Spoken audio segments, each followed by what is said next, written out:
Can you focus on me? Hi everyone, welcome back to my channel. My name is Tozani Mapena. Thank you so much for tuning in. I feel like I can't thank you enough for your support. Like, I literally can't thank you enough. I really truly appreciate it, guys, from the bottom of my heart. Thank you for your support. It's keep it going, keep it flowing like the water. So I thought today I would film my varsity experience, and like, I had a boring varsity life. Like, it wasn't all that great, but experience is experience, and I think if I can motivate someone out there that this too shall pass, then I'd have done my job. Number one, I studied something that I did not think I would ever go into. I literally hit a 180 from what I wanted to go into to what I actually did. Anybody that knows me will know how obsessed and how much I wanted to go into the health and medical field, but I ended up not doing that, and I went into commerce, and not only just regular or commerce, I went into government. So it was a lot. It was something that I had no knowledge of, something that I had no background on, and I took it and I studied. I spent a lot of my time at the library because I wanted to make sure that my academic record was absolutely exceptional. So when I would apply again in the following year, it'd be easier for me to get into that field. Fast forward 2-3 years later, it ended up not happening, and I ended up finishing off that qualification and obtaining my BTech degree. So it was a lot. It was frustrating. It was both fun and it was hard, because I had to spend a lot of time getting as much background as I could on the coursework, because it was something that I didn't know of, like something that I was not familiar with. So that left little time for a social life, really. Like, I was one of those girls that didn't have a social life. I was always at the library. If I'm not at the library, then I'm at my room at rest studying. If not, then I would just go home, because I miss home. But I always had people that helped me. I had this one guy that dedicated a lot of his time in helping me. Like, he was always available. Or I'd call him at 7. I'm like, okay, can I book an appointment with you tomorrow or the day after? I want us to do this and that. He'd be like, no, I'm coming over now. We can do it now. Boom.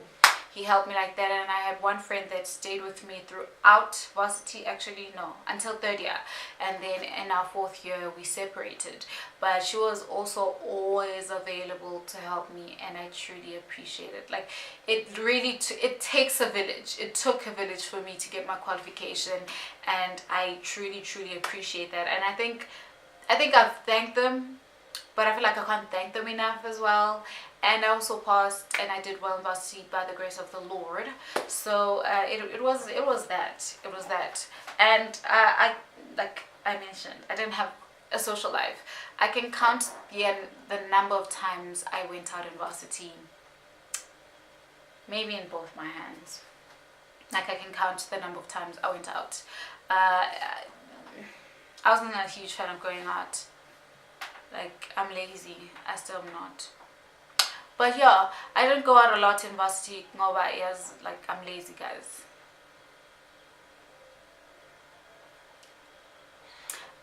I can count the number of times I went out in varsity, maybe in both my hands. I don't know, but I don't know. I didn't go out a lot. It was something that I didn't like doing, and also I think it was because I spent so much time studying, and I wanted to make sure that I passed and I did well, so I could get out of that place. I didn't want to spend years and years there, and I know varsity is hard, guys. Varsity is hard. There are a lot of pressures that come at you from all angles. Not only is it a pressure coming from home, you know, expectations. I mean, if you go to varsity, you leave home and you're going to school to get educated and come up with a qualification. That's the one thing parents want. You can have your whole life they don't know about, but you need to come back home with a qualification, and soon. And there's the other pressures from different families. You know, I went to a campus that predominantly we had students that came from disadvantaged backgrounds. So not only were they expected to make sure that they come back home with a qualification, but some of them had the burden of having to support their families. So here you are, you come from a family that doesn't have much, and now you're using, you know, the NSFAS student fund, and you have to support your family, so you have to split your allowance with you. It's hard. I was really one of the blessed, one of the lucky ones. My parents paid for my fees. It took a lot of sacrifices as well. It wasn't always good and dandy. They were not always on time, but my parents paid for my fees, and it was great. It was great because also, I had to make decisions that would make it easier for my parents. I was not a trendy person. I wasn't always buying clothes. I only bought clothes once or twice in a year, depending on the year. And my parents always made sure that I had food. So those were the two things that were priority to my parents and for me, to pay for my fees and to have food. I didn't have a lot of clothes, and I was okay with that. I didn't want to put that pressure on myself because I knew my financial situations. And I've bumped into people, and I had conversations with other people, and you meet girls or guys, and you have conversations and they have something totally different, and we put so much pressure on ourselves, societal pressures on ourselves, and we have pressures coming from home. So these are things that we need to be careful of throughout varsity. You don't want to put yourself in a corner and doing things to appease people, whereas you're putting yourself, or you're digging yourself a deep hole. So not everyone comes from the same background, and not everyone has the same strengths financially, emotionally, mentally, support. So you need to do what works well for you. Do not allow life to put pressure on you. Let it put pressure on you to do well enough to live the life that you want, but don't put unnecessary pressure on yourself. Anyway, moving on from the social life, there was no social life. There was none. If I'm gonna speak on my spiritual life, I would consider myself a spiritual person. Like, I pray, I do go to church, but I didn't go to church in varsity, and that was intentional. Look, me, I considered myself a very firm person. Like, I was so grounded in who I was and what I wanted and where I wanted to go in my life, that I was absolutely careful. Like, I was careful, and I surfed out a lot the type of situations I put myself into and the people that I had around me. Church and religion was one of those. It was hard. You go to varsity, and you see a lot of congregations. There are a lot of things that are presented to you. They put right in front of you. So I wanted to avoid getting myself in situations that I couldn't handle, or situations that I would later find difficult to get out of, or find myself acting out of character because in an organization that is insane. If we're being honest, we have a lot that is going on in South Africa and in the world. There are a lot of people that claim to be church and religious organizations, and it's a lot that's going on. So I was very careful with that as well. I did pray, I did listen to gospel music. I didn't stream on YouTube though, because I think at the time for me it wasn't as prevalent. YouTube was only for music videos and learning how to do things, but live streaming church services, I didn't know of that. I would only go to church when I went home, and I was okay with that, and I was intentional about that, and I was very firm with that. Like, I had people knocking at my door almost every weekend when I was at school, inviting me to their churches, and it was great. My point is, be careful. Go to church if you want to go to church. Praise God, praise whoever it is or whatever it is that you're praising. But be careful in what you're putting yourself into. Be careful in what you're exposing yourself into. Always be vigilant and always be firm. And then I think I'm going to speak on dating. I had a boyfriend in varsity. I didn't date. I mean, I did have people that I liked. I did have people that I obsessed over. I did have people that I stalked. I did have people that I would get to know and would chat and, would be in each other's lives. But I never dated. Like, I would have loved to. I'm kidding. I don't know. I don't know if like, honestly speaking though, you know, you get to a point where you're like, I think I'm ready to date, I think I'm ready to get a boyfriend, I want to be loved too. And then you get to know someone, or someone you had been getting to know in the past comes back, and you, but it just doesn't work out, it just doesn't come together for some reason. They ghost you, or you ghost them, or you know, it just did not come together. But I definitely had people that I liked, I had people that liked me, I had people that I had gotten to know, and I had people that I stalked, and it was all in good, you know, in the Lord's work. I didn't date, and it was hard. Was it hard? I don't know if it was hard. I really don't know if it was hard not dating. I don't know. Maybe my friends would have a different opinion, but I didn't find it.